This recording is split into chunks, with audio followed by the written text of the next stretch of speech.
Gaza पर अमेरिकी राष्ट्रपति डोनाल्ड ट्रंप ने जो बयान दिया है, उसको लेकर अब पूरी दुनिया में एक नई बहस छिड़ गई है। एक तरफ जहां इजराइल ट्रंप की हाँ में हाँ मिला रहा है, वहीं जॉर्डन, मिस्र और ईरान से लेकर कई अरब देशों ने ट्रंप की इस मांग को सिरे से खारिज कर दिया। दरअसल डोनाल्ड ट्रंप अपने उस बयान पर कायम है जिसमें उन्होंने गाजा के पुनर्निर्माण के लिए गाजा की आबादी को जॉर्डन और मिस्र भेजने की बात कही थी।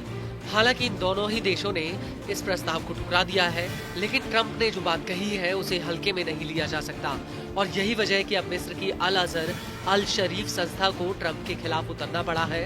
दरअसल अल अजहर मिस्र की सबसे बड़ी इस्लामिक संस्था है और इसका हेडक्वार्टर केंद्रीय काहिरा में है। और ट्रंप के इस बयान को लेकर अल अजहर का कहना है कि गाजा एक अरब फिलिस्तीनी जमीन है और वो यही रहेगा।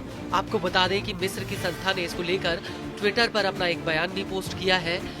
अल अजहर ने फिलिस्तीनियों को उनकी भूमि से विस्थापित करने को एक अन्यायपूर्ण प्रयास माना है, जिसका उद्देश्य इजरायली कब्जे को उनकी मातृभूमि पर कब्जा करने और फिलिस्तीनियों के अधिकारों को हड़पने में सक्षम बनाना था, जबकि इजराइल गाजा पर कब्जा करने में विफल रहा था। अल अजहर ने फिलिस्तीनियों से कहा कि वो अपनी जमीन पर बने रहें, वो इजराइल द्वारा फिलिस्तीनियों के अधिकारों के उल्लंघन की अन्यायपूर्ण महत्वाकांक्षाओं और अमानवीय समर्थन के खिलाफ डटकर खड़े रहे। दरअसल अरबों का मानना है कि फिलिस्तीनियों को जबरन उनकी जमीन से बेदखल करके कहीं और भेजने से पूरे इलाके में तनाव फैल जाएगा और सरकारें अस्थिर हो जाएंगी।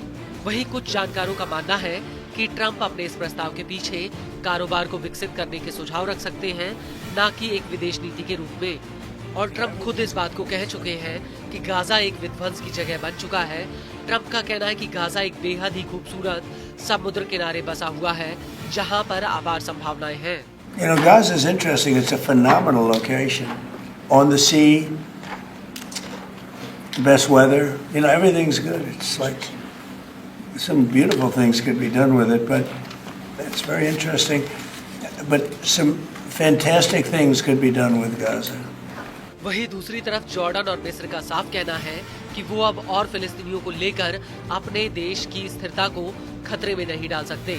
और अगर ट्रंप का सुझाव हकीकत में देखा जाए तो जॉर्डन और मिस्र के लिए 23 लाख फिलिस्तीनियों को अपने यहाँ पर बसाना एक नई उथल पुथल पैदा कर देगा। इस सब के बीच आपको ये भी बता दें कि साल 1948 में जब इजराइल का निर्माण हुआ तो उस वक्त लाखों की संख्या में फिलिस्तीनियों को अपने घरों से विस्थापित होना पड़ा था और इस विस्थापन को नकबा कहा गया था, जिसका अरबी में अर्थ होता है तबाही।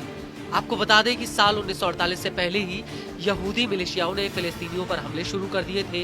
इसको लेकर न्यूज एजेंसी अल जजीरा का कहना है कि साल 1947 और 1949 के बीच करीब 7.5 लाख फिलिस्तीनियों को विस्थापित होना पड़ा था। इनमें से अधिकतर फिलिस्तीनी पड़ोसी देशों में शरण लेने के लिए मजबूर हुए थे। अल जजीरा के मुताबिक इस दौरान इजरायली सेना ने 78% ऐतिहासिक फिलिस्तीनी जमीन पर कब्जा कर लिया था। इजरायली सेना ने करीब 530 गाँवों और शहरों को तबाह कर दिया था। इसमें करीब 15,000 फिलिस्तीनी मारे गए। इस दौरान 70 नरसंहार की घटनाएं हुई और तब से ही 15 मई के दिन को फिलिस्तीन के लिए नकबा कहा जाता है। हकीकत में 15 मई तक कुल फिलिस्तीनी में से आधे पहले ही जबरन अपने देश से बाहर कर दिए गए थे।